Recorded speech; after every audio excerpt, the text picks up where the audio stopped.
So ভাই লোক, আজকে আমি এমন একটা মুভি দেখে নিয়েছি যেটা নিয়ে কেউ কথা বলছে না, যার কোনো প্রমোশনও করা হয়নি, আর যার কোনো হাইপও নেই, বাট স্টিল সেটা একটা ভালো মুভি।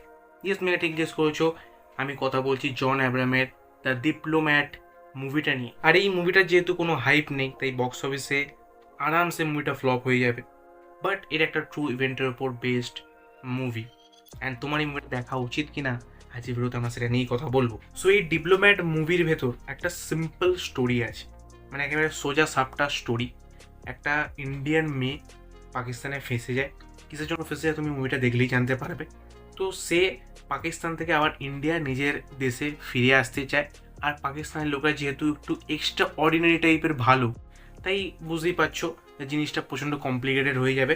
তো সেইটাই কিভাবে সাকসেসফুলি তারা নিয়ে যাবে মেয়েটাকে, সেটা নিয়ে এই টোটাল মুভিটা। মানে মুভির একেবারে ফার্স্ট শট থেকে মুভিটা যেভাবে নিজের হোল্ড দেখায়, যেভাবে অডিয়েন্সের সাথে এঙ্গেজমেন্ট বানিয়ে দেয়, তুমি 1 মিনিটের জন্য অন্য কিছু মুভিটা দেখার সময় ভাবতে পারবে না। মানে একেবারে এজ অফ দ্য সিট করে রেখে দেয়। মুভির ভেতর হাই ইন্টেন্স ড্রামা আছে, একেবারে ভরপুর থ্রিল আছে, তার পাশাপাশি একটা হালকা সাসপেন্সও কিন্তু তুমি খুঁজে পাবে। মানে এর পরের সিনে কী হতে চলেছে সেটা তোমার সাথে সাথে সারাক্ষণ তোমার মাথায় চলতে থাকবে, যে কারণে মুভিটা ওভারঅল কোনো জায়গায় কিন্তু একেবারেই বোর ফিল করায় না। আর তার পাশাপাশি এই মুভির ভেতর আছে একটা ভালো পারফরমেন্স। তুমি জন অ্যাব্রাহামকে দেখে বলতে পারবে না যে এই বান্দাটাই পাঠানে একটা macho bad boy character play করেছিল, বিকজ এইখানে জন অ্যাব্রাহাম দি অ্যাক্টরকে আমরা এক্সপ্লোর করেছি। ইয়েস, অ্যান্ড ওনার পারফরমেন্স এই মুভির ভেতর লাজবাব ছিল।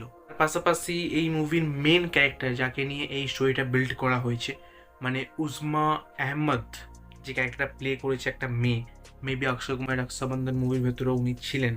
So yes, she is cute, but ওনার পারফরমেন্সও কিন্তু এই মুভির ভেতর তাক লাগিয়ে দেওয়ার মতো ছিল, মানে নজর কাড়ার মতো ছিল, অ্যান্ড উনি ওনার ক্যারেক্টারটা খুব ভালোভাবেই প্লে করেছেন। বাট এবার যদি খামতির কথা বলি, তাহলে মুভির একেবারে এন্ডিং, মানে একেবারে শেষে গিয়ে মুভিটা নিজের অডিয়েন্সের সাথে যে এঙ্গেজমেন্টটা করেছিল, যে হোল্ডটা ছিল, সেটা কিছুটা হলেও একটু লুজ করে দেয়। ইয়েস, মানে শেষে গিয়ে মুভিটা অফকোর্স প্রেডিক্টেবল হয়ে যায়, বাট সেটা কোনো বড় ইস্যু নয়। ইস্যু হচ্ছে যে এঙ্গেজমেন্টটা ছিল একেবারে মুভির ফার্স্ট শট থেকে, সেটা একেবারে শেষে গিয়ে কিছুটা লুজ করে দেয়। এটাই আমার একটা খামতি লেগেছে এই মুভির ভেতর। এছাড়া আর কোনো জিনিস নেই যেটা এই মুভির ভেতর আমার একটু নেগেটিভ আমি কনসিডার করব, বাট এই মুভিটা কিন্তু সবারই দেখা উচিত। ইভেন তুমি মা বাবার সাথে গিয়েও দেখতে পারো, এমন কোনো ডিস্টার্বিং সিকোয়েন্স নেই এই মুভির ভেতর। অ্যান্ড ডেফিনেটলি জন অ্যাব্রাহামের একটা বেস্ট ওয়ার্ক আছে এই দ্য ডিপ্লোম্যাট মুভির ভেতর। তো আমি এই জন অ্যাব্রাহামের ডিপ্লোম্যাট মুভিটাকে দেবো 5-এর ভেতর 3টে স্টার। আর আমি 2025-এর একটা আন্ডাররেটেড মুভি নিয়েও কথা বলেছি, মানে এখন তো ওটাই ট্রেন্ড হয়ে গেছে যে মুভিটা 5-6 বছর হয়ে যাবে, তারপর আমি গিয়ে মুভিটা দেখবো, অ্যান্ড দেখে সোশ্যাল মিডিয়ায় এসে বলবো আরে আন্ডাররেটেড আন্ডাররেটেড।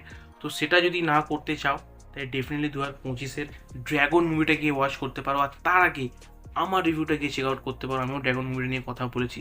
তুমি যাও গিয়ে আমার রিভিউটাকে চেক আউট করো, তোমার সাথে আবার ঠিক সেই ভিডিওতে। খুদা হাফিজ।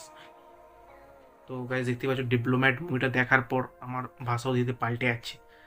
যাই হোক, সো বাই।